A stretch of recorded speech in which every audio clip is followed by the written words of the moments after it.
Color mixing is probably the most important aspect of painting that we'll be covering in these videos. I think it's also the hardest part, but probably the most satisfying and interesting part of painting, at least for me. In art school, I learned a bit about color mixing, but to be honest, I learned most of it on the job, trial and error. So if I can save you from having to go through some of that learning curve, I'll be really happy. We're going to start at the very beginning with some simple stuff. Don't worry if you don't get all of it right away. It takes time for this stuff to sink in and become part of your process. I find that discriminating between value and intensity is the hardest thing for most students. If you can concentrate on just that and really get a handle on it, you'll be a long way towards really understanding and using color in your work.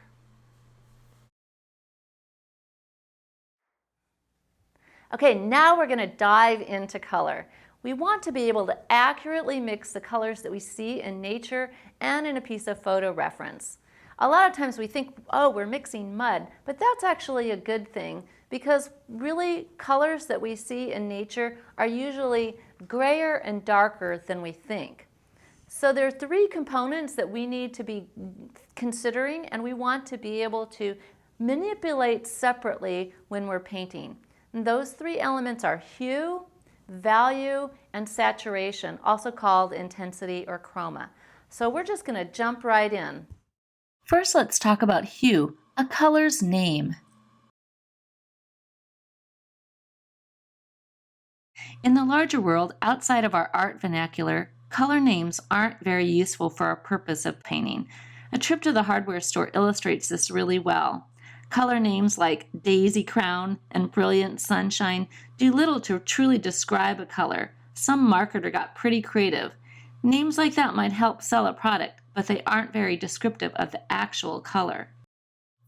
Hue is the identity of a color indicated by its name. There are a few names for colors that are unique, no matter the language, such as red and green. Then we combine color names to describe other colors, like reddish brown. There are tons of emotional and cultural associations with certain colors and color names. Red is the color of love, but also of revolution and the scarlet letter. We get green with envy and dream of the deep blue sea. Orange is the color of spice and also of renunciation. These associations are no doubt based on the fundamental elements of fire and ice. Let's start with the primary colors, red, blue, and yellow. They are considered primary because they are, in theory, indivisible. They cannot be made by combining other colors. This color wheel is further broken down into 3 secondary colors and 6 tertiary colors. Complementary colors sit opposite one another on the color wheel. The simplicity of the primary triad is very powerful. Most of us have been taught that it is possible to mix all colors from the primary triad. But this is based on the idea that there are pigments that represent the true primary colors, but these really don't exist. A palette made up of co-primaries is what is needed to mix vibrant colors across the spectrum. A wonderful resource for this understanding of color mixing is Michael Wilcox's book, Blue and Yellow Don't Make Green, or How to Mix the Color You Really Want Every Time. I highly recommend this book. We want to gain that in-depth understanding of color that is most easily gained through the discipline of learning to mix. Next up is value. Value refers to the relative lightness or darkness of a color. The value continuum contains an infinite number of variations.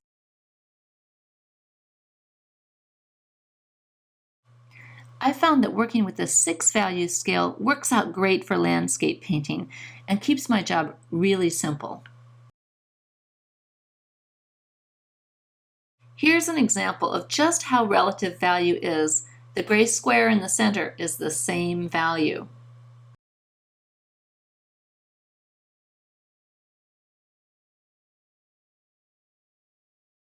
Intensity, sometimes called saturation or chroma, refers to how bright or dull a color is.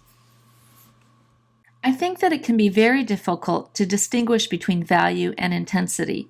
A color can be light in value and still be of low intensity, like the yellow on the right. It is duller than the yellow on the left, but they are relatively the same in value.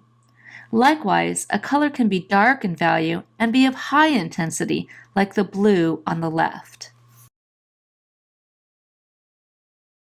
Let's look at some more examples to illustrate this idea of intensity. In these squares, what's shifted is just the hue. In the next square, what's shifted is the value. Both squares are green, but one is darker than the other.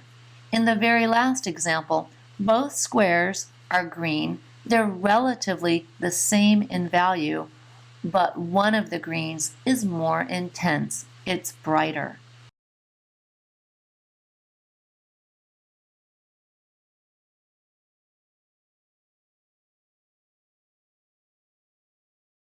Okay, we're going to start with the primary colors. We've got cad yellow medium, cad red light, and ultramarine blue. And of course, we've got white over here.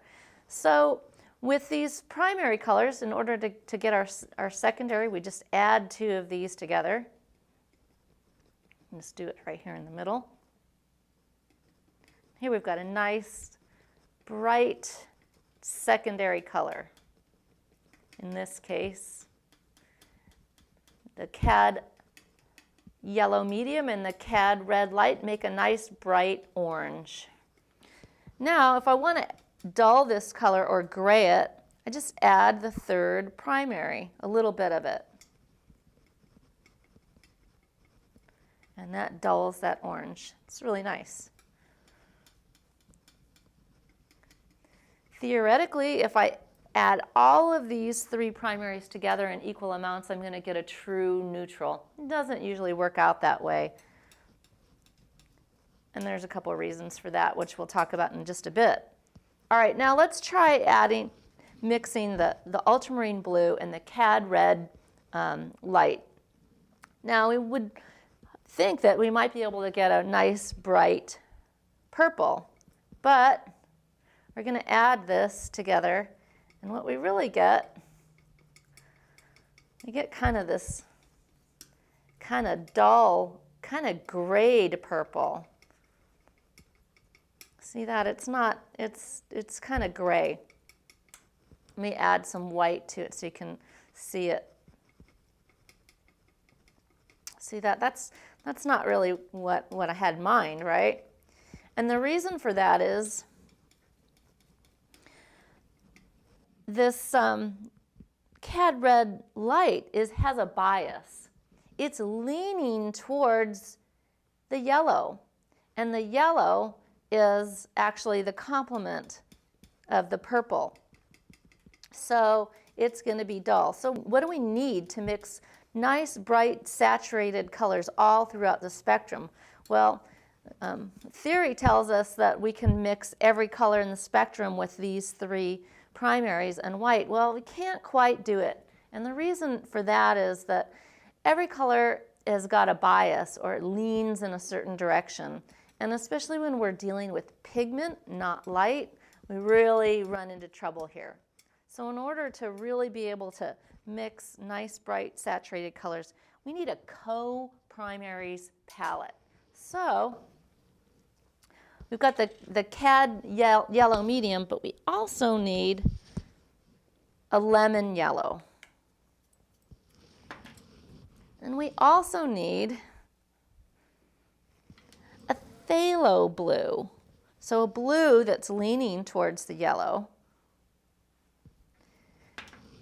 We need a red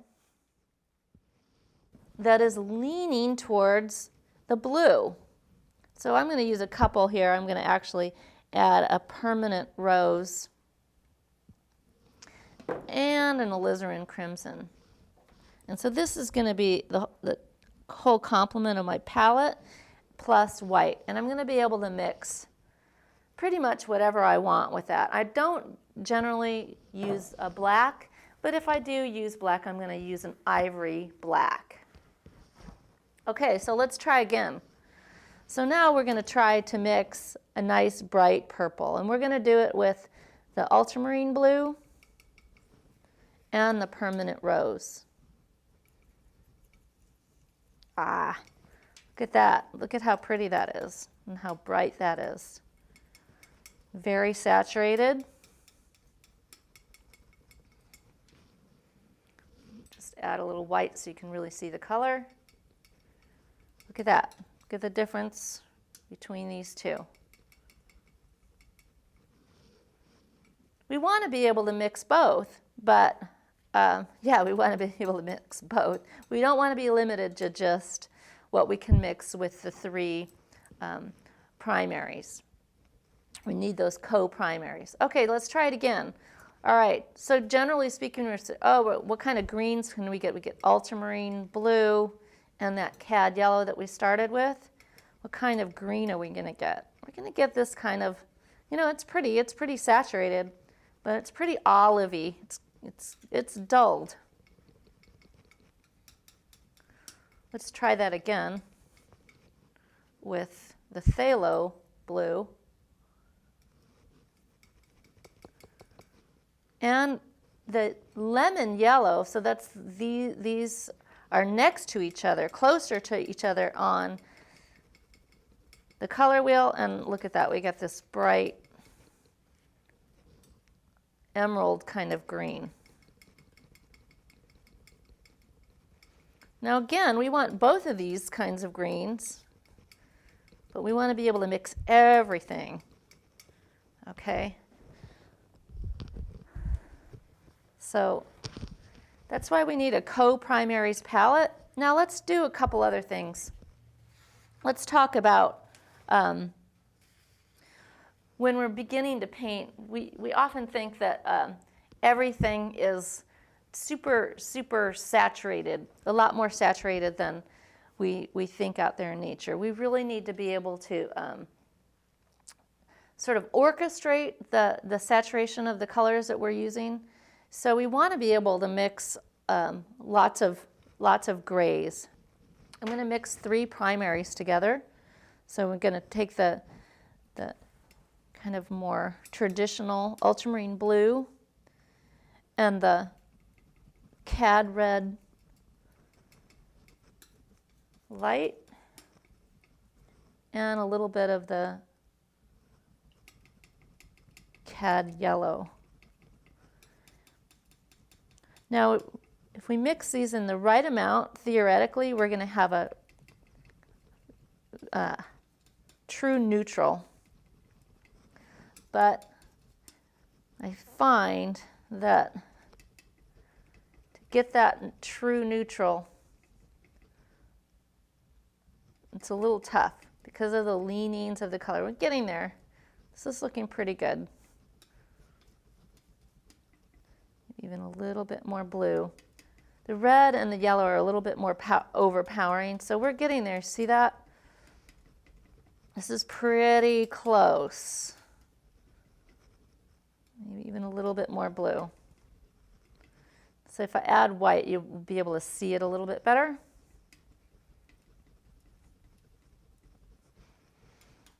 It's leaning a little cool. See that? But it's pretty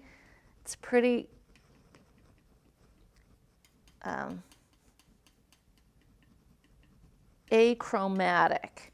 So meaning it really, you can't really see, there's no real discernible hue to it. Let me add a little bit more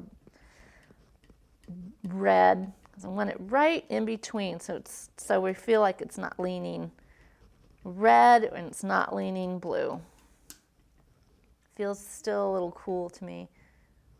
Just real careful. See, I'm just adding little bits at a time. See, now I feel like I just went a little too far and got it so it's leaning red. So I'm going to add in back in a little bit more blue. So I want to get this puppy right in the center. Let's see how I did. Add a little bit more white. Okay, I'm going to live with that. I think that's pretty good. That's a really pretty middle gray. It's not warm and it's not cool. It's sitting kind of right in the middle. I think that's pretty good. Okay, that's one way of getting gray. And then of course we can add a range, get a range of values by simply adding some white to this, and we get a nice range of values. Now, most of the time, we're not trying to get achromatic grays. We want rich, kind of muted color and grays that have some color to them, have some discernible hue to them. So let's try again. Let's try another tact. Let's try adding a complement. So let's try the phthalo blue.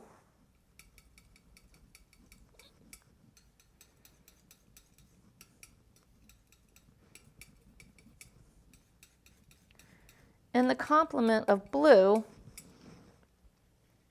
on the color wheel, opposite of blue on the color wheel, is orange. So this cad red is definitely leaning to orange. It's got a little yellow in it, so let's try that.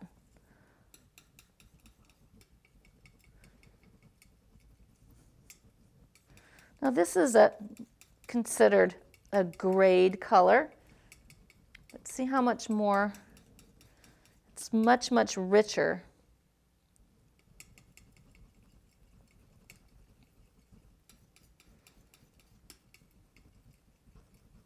You might even call it brown. Let's add a little white to that so we can see the color a little bit better. Ah, look at that. It's got a lot of green in it, more than I thought. So let's add a little bit more red.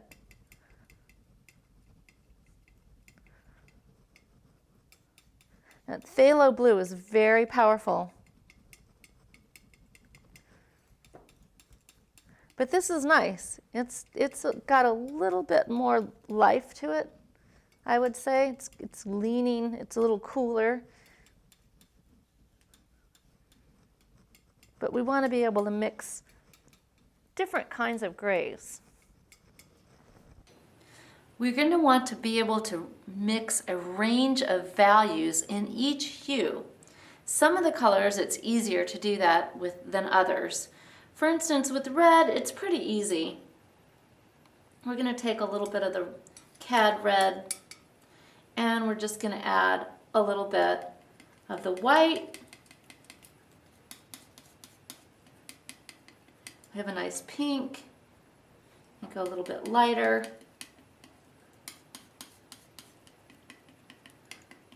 So there we go. We've got kind of a nice, and we can go even lighter. And it's not really losing its identity. It's pink. We know that that's from the red. So there we go. Now if we want to darken this, we can do a couple things. We can add some alizarin crimson. And it's not losing its color identity.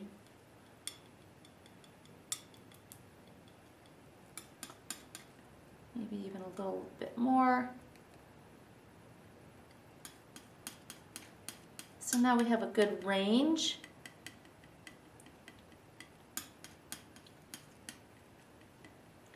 And all these colors are fairly saturated. Now if we want to go even darker than this, we can do a couple things. We can take this mixture and we can add to it some ultramarine blue. And as it gets even darker, it starts to lose its color identity. Just a bit.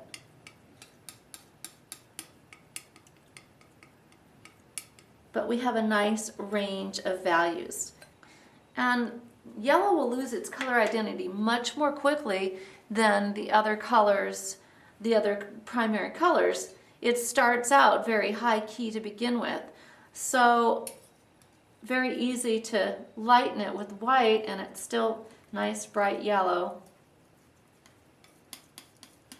Now we're going to come down here and set that next to it. That works. But how do we get this darker without losing the color identity? Okay, we can do a couple things. We can add the other two primaries because that's going to gray it and darken it. And that gives us a kind of nice ochre color. But we want to be able to go even darker, so we can come back, add a little bit more of the ultramarine, and it's going to get greener. So we can add a little bit more red. We still need to go even darker. Maybe some of the alizarin.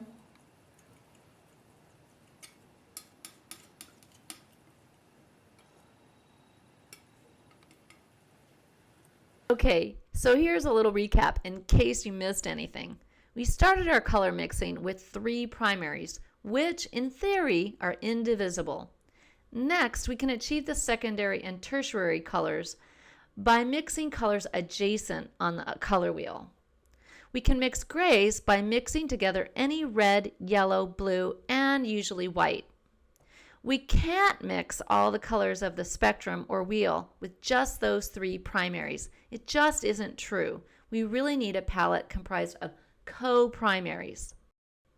We also want to be able to mix a range of values in each hue. We can do this by adding black and white, but also by adding a color's complement and usually white. Either way, we are reducing a color's intensity or saturation and moving it from the outside of the color wheel, like right out of the tube, to the inside of the color wheel by adding black, white, or gray. I hope this has been helpful, and remember, this is just the beginning.